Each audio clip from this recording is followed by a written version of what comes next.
Allez, on se retrouve aujourd'hui pour la recette de la galette des rois. Vous pouvez utiliser une pâte feuilletée fait maison ou industrielle.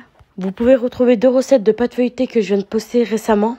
Pour toutes les personnes qui vont utiliser une pâte feuilletée fait maison, vous aplatissez la pâte en farinant légèrement le plan de travail. Disposez un cercle pâtissier qui va vous aider à réaliser de jolis cercles. Réalisez 2 cercles, puis disposez chaque cercle sur une assiette plate chemisée de papier cuisson. Puis réservez au congélateur pendant 10 minutes. Une fois le temps écoulé, disposez un cercle sur un tapis de cuisson.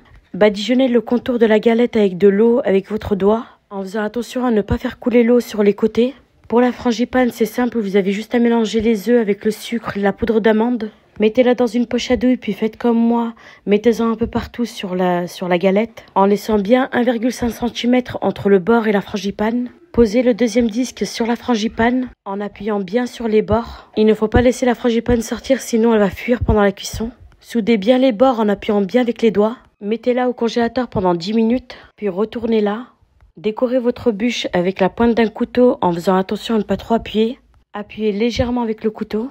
Une fois que vous avez fini, appuyez légèrement avec un cure-dent un peu partout pour que l'air s'échappe pendant la cuisson. Badigeonnez la surface de votre galette des rois avec un jaune d'œuf. Enfournez dans un four préchauffé à 200 degrés et laissez cuire pendant 25 à 30 minutes. Et surtout, n'ouvrez pas le four pendant la cuisson. Et voilà le résultat, je vous dis à bientôt pour une nouvelle vidéo.